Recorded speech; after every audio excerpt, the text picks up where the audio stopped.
I had a former student who I'm very fond of who's on the other side of the Pacific Ocean. He's in Korea, and he emailed me yesterday and recommended several books to read. And that gave me a little touch of guilt feelings because during the school year, I have so few hours to spare, and I'm usually so behind on my work that I don't read any books that are challenging. By the time I get to the part of the day where I can actually sit back and read, I want something that's not remotely challenging. And so what I picked up 2-3 days ago when I was in high school and college, I think I've mentioned this previously, is I was a big fan of Robert Heinlein, and I read a whole lot of Heinlein novels, just about all of them. So I picked up Friday, and Friday is not one of his better works. It's from late in his career. The book basically has no plot and no ending, but some of the chapters are kind of interesting. And where I got to this morning was a discussion between the protagonist and her mentor about the symptoms of a sick or dying culture. And they go on for a while, and what they finally settle on is the last symptom, the one that is effectively the death rattle of a culture that was once healthy, is the loss of manners, the widespread practice of rudeness. And that was not a surprise. I've heard that idea expressed a zillion other places. But what caught me up was that the mentor said, and when this is happening, the people who are rude never see it as a symptom of desperate illness. Instead, to them it looks like strength. And that made me sit there and stare off into space for a minute, and I thought, yeah, that's about right. Then I got to work this morning, and one of the things that I read in passing, because I read 2-3 dozen things every morning just to get up to speed, was that apparently in the past few years, and I can't cite a source for this, I'd have to dig deeper, it's one of these things that it kind of fit with what I expected to be true, which is the problem with a lot of people in fake news. I ought to dig deeper and be able to cite a source before I say this publicly, but here's what I found at any rate, that Halloween is very popular, and in particular very popular with millennials. Exponentially more popular than it was in the past. And when I was a child and would dress up in a Halloween costume, and I was I was a monkey one year, and I don't remember what else I was, I don't remember Halloween being that popular with young adults. Now, of course, I was a child at the time. I didn't pay attention to what young adults were doing, but it does seem as though young adults taking part in Halloween has really kind of taken off, really kind of mushroomed. And what that suggests to me, just speculatively, is that today it's more and more complicated, more and more involved to perform an acceptable identity. And so performing your identity, a celebration of doing it in a way where you get to break all the rules, you get to be silly, you get to be transgressive in performing your identity, you're showing off the skill that you build the other 364 days of the year in performing a complex identity. Just last week, with the students in my first year experience class, we talked about the fixed mindset and the growth mindset and the really pervasive fear of failure. How you don't speak up in class because you might say something that makes you sound stupid and then you fail to perform the identity of competent college student. About how you will leave a question blank on a test, write not a word on it because you can't think of the right answer, so you just put nothing. And I talk with my colleagues about that because the idea of going for partial credit, the idea of saying things that might be wrong but in the ballpark, for students, it is so hard to imagine that wrong but in the ballpark is better than a blank page. And where I get to with that line of thought is failure is so cataclysmic because there's no safety net. There's nothing to catch you or protect you from the blowback of even little failures. And you can only have a safety net when there's a consensus that we are invested in one another's well-being. And in so many ways, the social contract, the American dream that past generations had is just gone, has been abrogated. You can study hard, you can get a college diploma, and still not be able to find work, not be able to build a career, not be able to find an employer who will show you any loyalty at all, because what I've talked about since this podcast began, the connective tissue of our community has been hollowed out. And that's not just about our ability to speak to one another about politics in a civil fashion. That is about the decisions that some people have made that they can maximize their wealth and their productivity by violating those terms of loyalty. Now, that's systemic. That's not one actor making a malicious decision. That's people putting pressure on one another. That's a whole herd of people, and the herd moves in one direction, not because one person decided the herd should, but because that's the direction that opens up. And out of all the different competing people trying to push in one direction or another, the output of the mass of those decisions and the mass of those movements is an overall direction. The other thing that is feeding into my thinking, there was, I think I've mentioned before, that about 2 months ago I read Gene Twenge's article in The Atlantic, Have Smartphones Destroyed a Generation? And not too many days after I read it, I deleted my Facebook. Well, over the weekend, there was another article. This was a long feature article in the British newspaper The Guardian, and it talked about people who worked at Facebook and worked at Google and were responsible for designing things like the like button and the notifier that pops up bright red to tell you that you have something new. Those specific designers are the very ones who are unplugging from Facebook, who are putting sharp limits on their use of their digital devices, their phones and their tablets and so forth, because they can see, and they can see with data that the rest of us can't see, quite how powerful the addiction is and how much of the world has been changed by the fact that human beings are less in control than ever of where our attention is.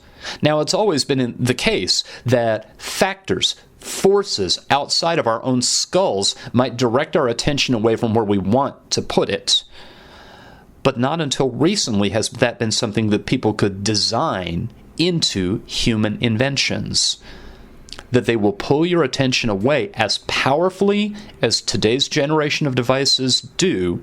They will pull your attention away that powerfully, and you will be, for the most part, powerless in the moment to put a stop to it.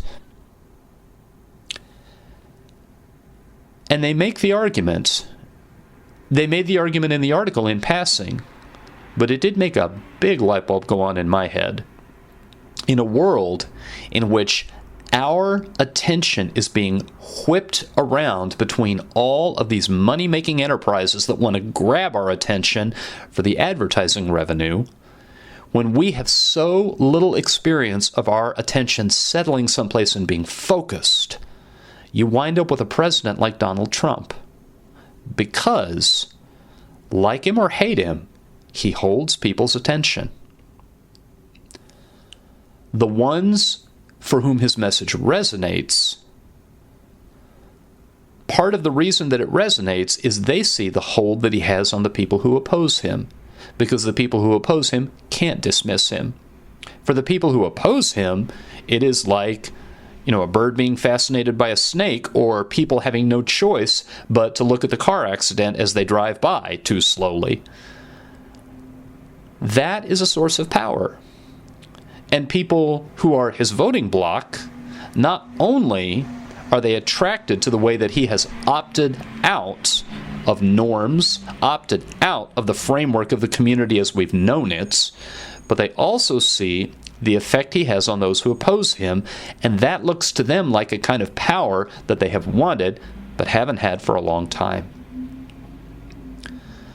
And this, it reinforces what I've thought all along. I think that this earthquake in how our community functions, in how our community exists and unfolds, I don't think it's a conspiracy. I don't think it's anyone's plan. It seems as though everyone involved is a little terrified by it. Everyone involved is a little unsettled by it. It always felt to me more like a force of nature than it did like anyone's master plan. I mean, yes, Steve Bannon made a lot of calls along the way that look eerily prescient, but The man is not a genius, and I wish people would stop saying that, because many of the things he is positive are true are moronic nonsense.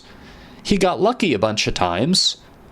He is in some sense aligned. I think he's probably the creator of content that is perfectly suited for people who can't pay attention.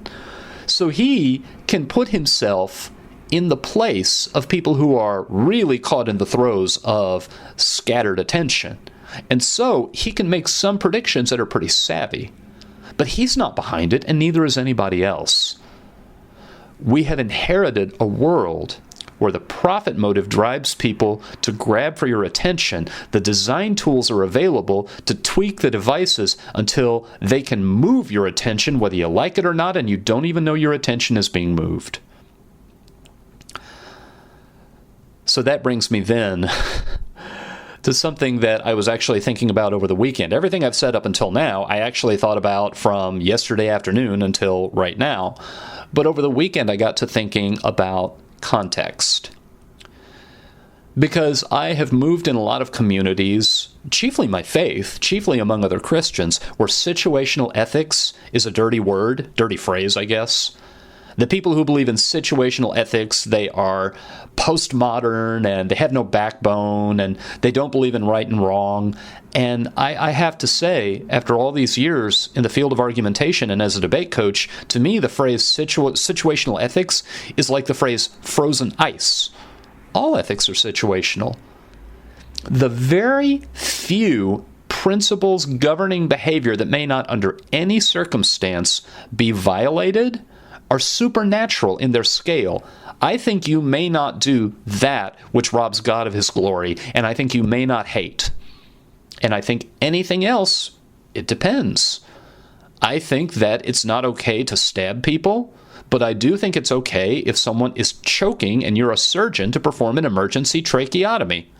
And that in some sense is taking a knife and slashing through someone's flesh, in this case, their throat. I don't think it's okay to steal, but I do think if a building is on fire and there is a locked storage closet that you're not authorized to be in, and you know that there's a fire extinguisher in there, and you manage to wrench the door open, and you manage to use the fire extinguisher without the person in charge of that closet's prior authorization, and you empty the fire extinguisher to where it has to be sent away to be refilled, that's plainly theft. Even if the person afterwards says, "Oh, I'm glad you did it," even if any sane observer would say this is appropriate, it's still theft. But the circumstances are what made it okay. Now, why am I thinking about all of this? Because a big part of perspective taking, when you want to condemn someone else for what they do or who they support, is can you reverse engineer the context that they see themselves in? Can you reverse engineer the story they have told themselves, the reality they have constructed for themselves, their understanding, their imagination? If you can do that, that is the biggest part of not being alienated from them. That's the biggest part of being able to build a bridge to them. Now, it may be that much of that story, much of that imagined reality is completely irrational, but you want to keep in mind that there are features of your own reality and your own imagined story that would strike the rest of the human race as irrational. We are all in that boat together. One last thought I've been rolling around in my head. There's a book, I'm going to draw a complete blank on the authors. I heard it mentioned, actually.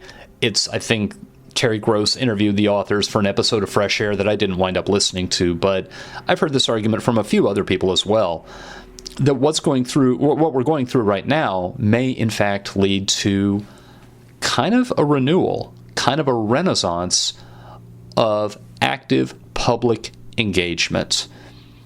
And I guess I could see that. The argument might be that you had to have the McCarthy era before you could have the civil rights era. You had to experience the excesses of conflict that came with the McCarthy era before you could have open disagreements over the fundamental pillars of community that you had in the civil rights era. Maybe we needed to have a McCarthy era before we had the strides forward in LGBT rights. Maybe we needed to experience the horror and the revulsion that people experienced when Joseph McCarthy was unmasked. And they needed a renewed commitment to there are people who do not conform under this concocted emergency. Maybe we needed to find our way to that moment that we were at in the middle, near the end of the 50s, before what happened in the 60s. And what happened in the 60s did not happen smoothly, uneventfully, or painlessly. But maybe if something like that had happened and it had set attitudes and expectations before we had the kinds of strides we have had, maybe where we would be right now would be different. And maybe the current snapback from some of those very civil rights advances having to do with race, maybe that's just the next growing pain. Maybe that's the next plateau in our conditioning, in our ability to grow ourselves and lean less on the calcified, exclusionary, and delusional social structures having to do with race that we had back in previous decades and even centuries. Maybe it was naive to think we were ever going to hold on to those gains without there being some clawback, without there being several steps forward and a couple of steps back, and that's where we find ourselves. And possibly this chapter in our political history, with all the shock treatments it's administering, it could be precursor for us to stop being complacent and start to surge forward and grow again. Maybe. I like to think I don't like to think, but I think it may be realistic to think that that's really some very good authors and reasonably good researchers, pretty good public voices. I think it's their way of trying to generate some optimism. I'm not sure it's so much a good prediction as it is a proposal. And really the test of it will be, does that resonate with anybody? Does anybody, given the imagined reality they've created for themselves, see themselves living in that kind of world? Because a world can be awfully attractive and still seem to people completely out of order with their everyday life.